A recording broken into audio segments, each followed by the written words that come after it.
citizens out in line. Let Philadelphia freedom ring and patriotic voices sing. Red, white, blue, never give up. You represent America! Hoping and praying for a brighter day. I listen to my heart and I obey.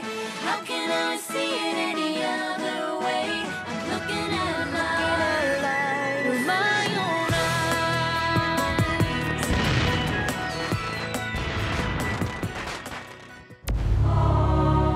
Here are some exciting scenes from today's episode of Liberty's Kids. As of 2 months ago, we are the United States of America. There will be no turning back from that. He's a spy! You're a spy!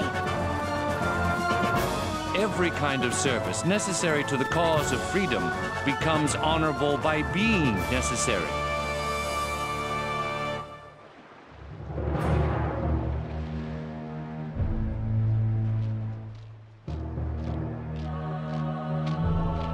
New York City is teeming with His Majesty's troops. The tension here is excruciating. It has been over a year since the rebellion began, and General Washington has been retreating from Manhattan as it burns behind him. Still, this beautiful autumn evening finds me full of hope. Congress has appointed a committee to meet with Admiral Howe, commander of His Majesty's Navy. Their subject, peace. This esteemed committee is composed of Mr. John Adams, Mr. Edward Rutledge of South Carolina, and, not surprisingly, our own Dr. Benjamin Franklin. My prayers, dear mother, are with them.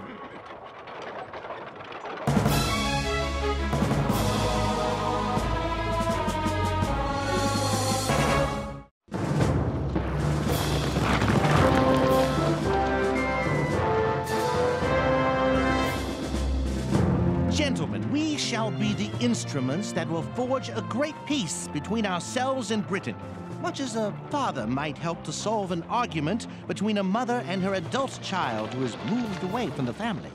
We're on a fool's errand.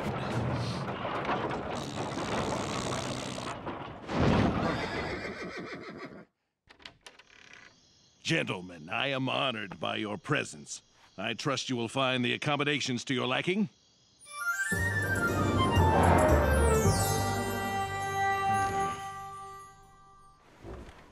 It is my belief that Admiral Howe has not been given the power to offer us anything. It is also my belief that we must not offer him anything. Don't shut the window. We shall be suffocated. But the evening air. My cold, Doctor. The air within this chamber will soon be, and indeed is now, worse than that out of doors. Come, I'll convince you. I believe you're not acquainted with my theory of colds. I have read of your theory, but I've always thought it incorrect. Nay, my friend, air that is cold when one breathes it in becomes warm in the lungs. See, my breath is warm. Yes, I see. It will soon be widely recognized as a truism. Cold air, in fact, is a benefit to a man suffering from the common cold. And the proof is in the pudding.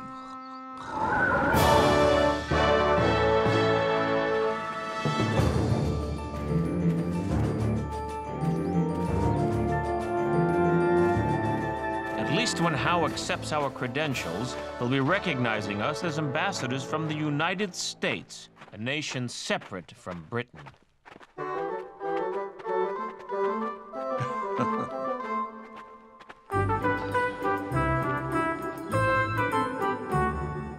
Do you think General Washington has a chance to win back New York?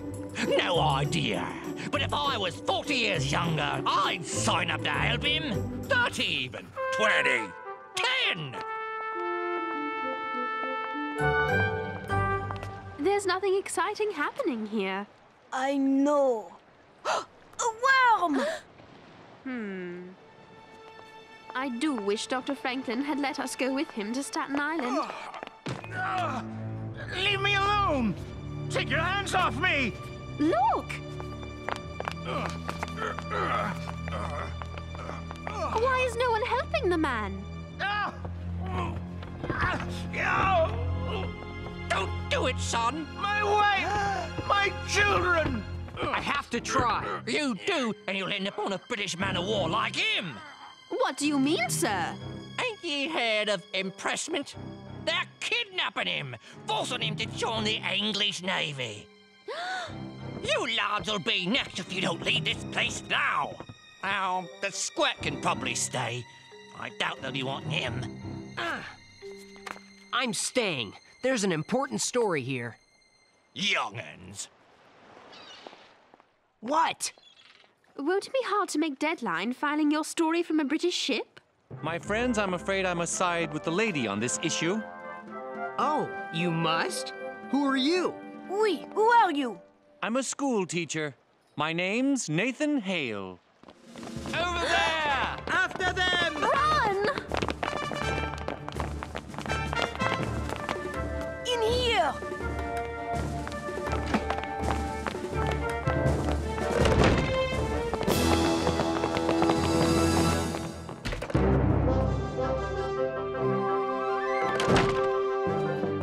That was quick thinking. What's your name? Henri Lefebvre, patriot. Always a pleasure to meet a fellow patriot. I am Miss Sarah Phillips. I am honored, Miss Phillips. Oh, brother. Mr. Hale, it is a pleasure to meet a man of such high breeding. A rare pleasure. So, Nathan, what's a highly bred school teacher doing wandering around the docks in wartime? One never knows where one might find a job. What do you teach, Mr. Hale? Why, I teach... I cannot lie to a lady such as yourself, Miss Phillips. I am in the employ of General George Washington. I knew it was something like that. You will, of course, repeat that to no one, as my mission is quite secret. He's a spy! You're a spy! I must embrace you! I'm a journalist, Nathan. What's your mission? I won't publish till you complete it. I'm sorry. I've told you too much already. I must go. I must say I am shocked that a man of your station would take on such a vile duty as spying. It is a role most unworthy of a gentleman. I know many believe that, Miss Phillips. But every kind of service necessary to the cause of freedom becomes honorable by being necessary.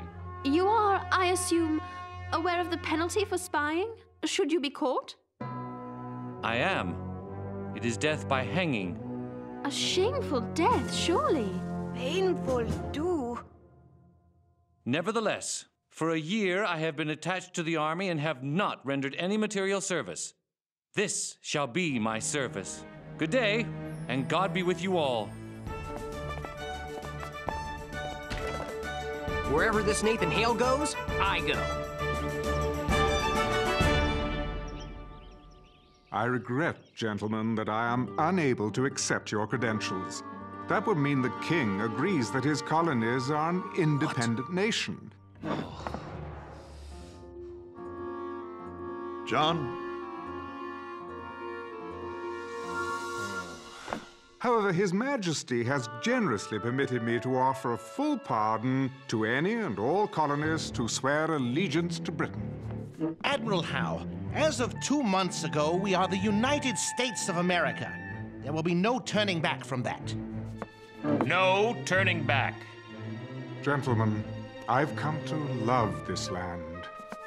I feel for America as for a brother, and if America should fall, I would lament its loss like that of a brother. We will do our best to save your lordship from that pain.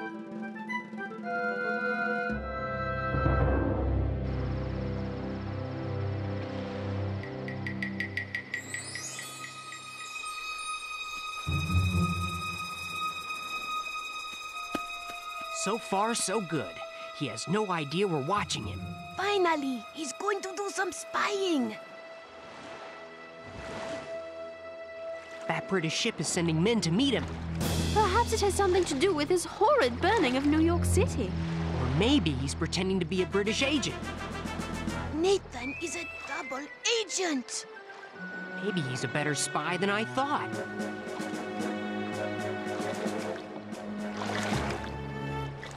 Hello, patriots!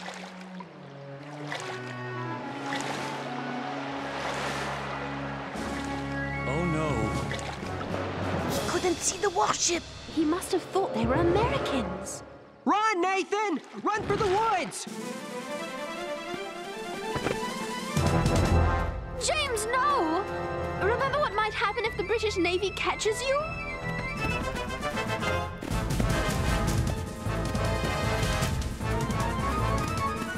Nathan!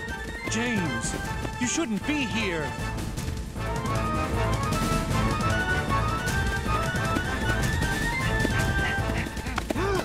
Oh no!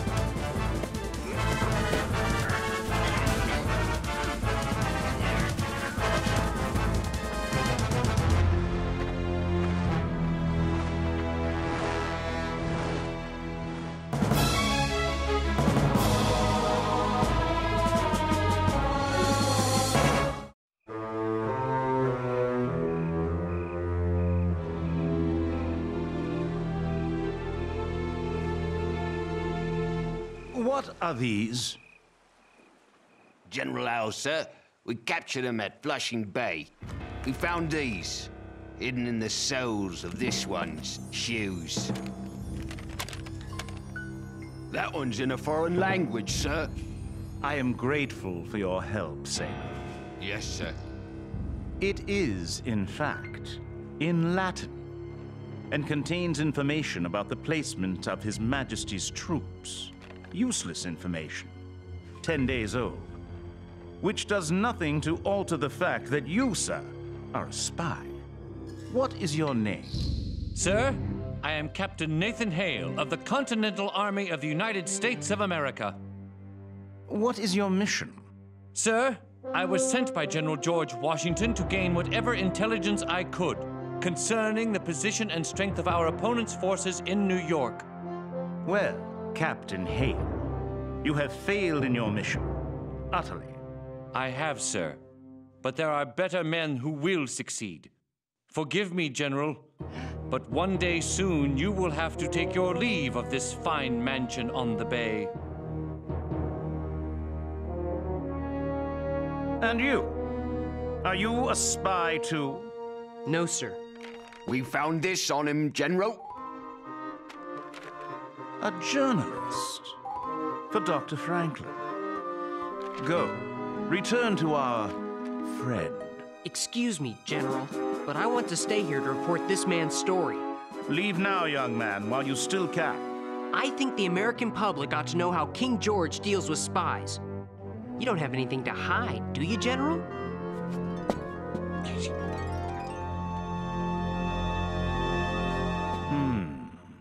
We give you our permission to write your story.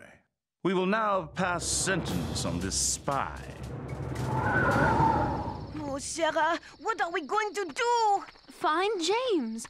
Who knows what they plan for him? A horseman! It might be a redcoat or a thief. Come on! No! Come, hide!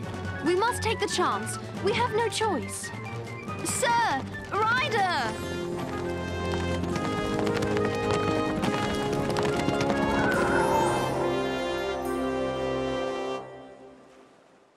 Captain Nathan Hale, for the crime of spying against His Majesty King George III, I sentence you to be hanged this very morning.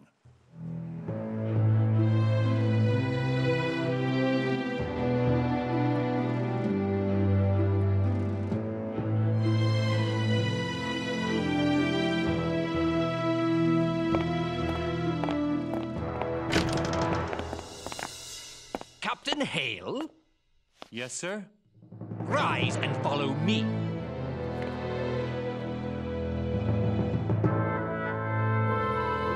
Now! You too, journalist.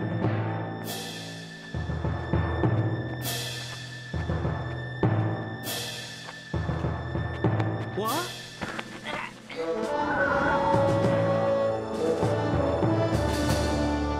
Don't worry, laddie.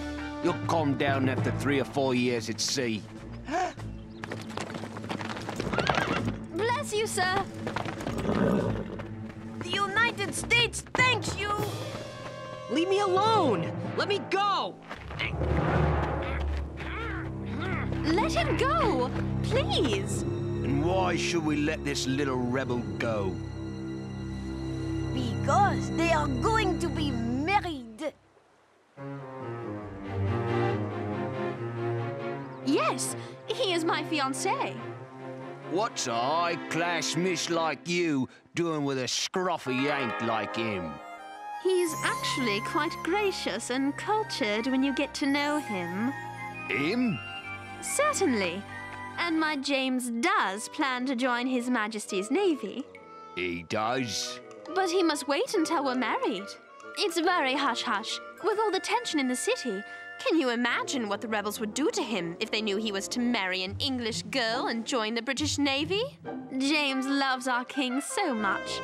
He's dying to join up, but he knows he must wait. Just a little longer, dearest. Hold on just a little bit longer.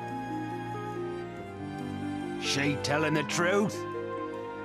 Yes, she's my fiancée. We are very much in love. Please, sir, don't take my love away from me. Not now. Not after all we've been through. Please.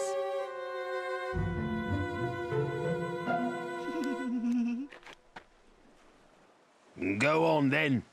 Far be it from me to intrude on the course of true love. Good luck, miss. You too, laddie.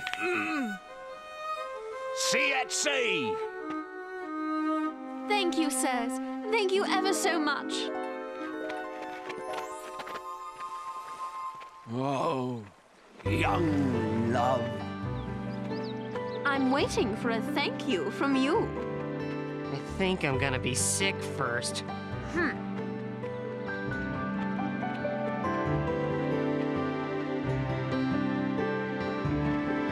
Please release my hand. That's the easiest thing anyone's ever asked me to do. So, when is the big day? Listen, I have bad news.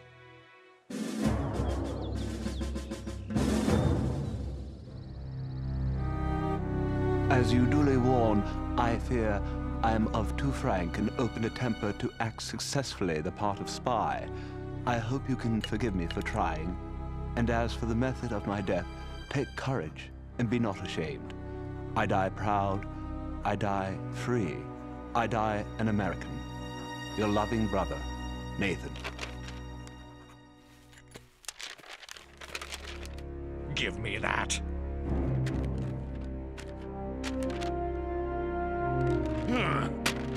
The rebels should never know they had a man in their army who could die with so much firmness. Are there other letters?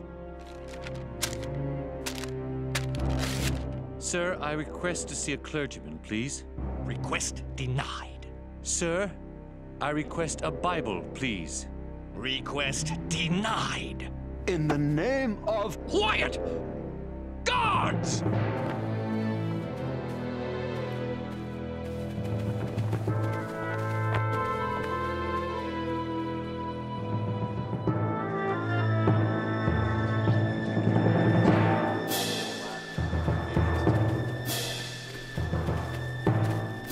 Execution party, halt! Nathan! Does the prisoner have any last words? I do, sir. Speak them now. It is the duty of any good soldier to obey any order from his commander-in-chief. I have obeyed an order, and I am here. I am ready. To my foe, you soldiers of Britain, my brothers, I say may you be as ready as I to meet your end, in whatever shape it might appear. To my countrymen, old and young, I say, let us never lay down our arms until we obtain our independence. If I had 10,000 lives, I would lay them all down if called to it in defense of our glorious new nation, in defense of freedom. Freedom! I only regret that I have but one life to lose for my country.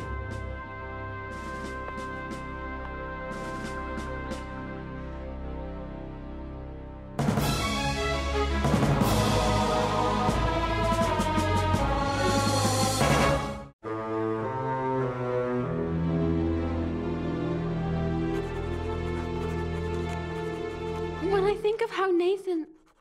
the way he... Howe wants me to write this story. He knows Nathan's hanging will lower American spirits.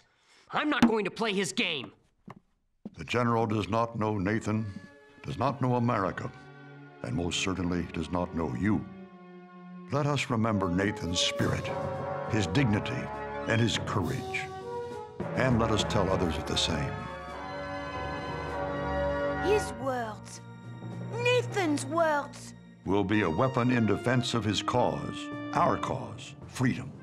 But only if you write them, James. And we will need weapons now that we know the British have no interest in making peace. James, you must write this story. I'll make him write it.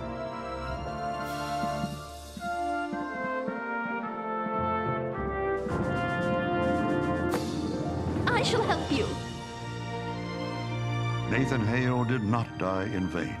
Surely it is our responsibility to search out the seeds of victory in defeat, in failure, and even in death. Dr. Franklin, will you do me a favor? What's that, my boy? Make sure my friend General Howe gets the first copy of this. That I will, James. That I will.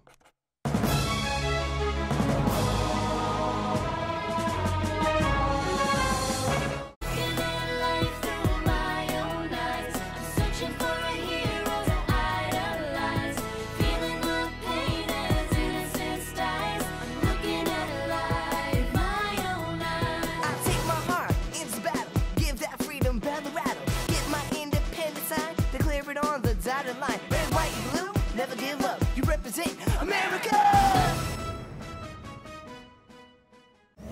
Cookie jar!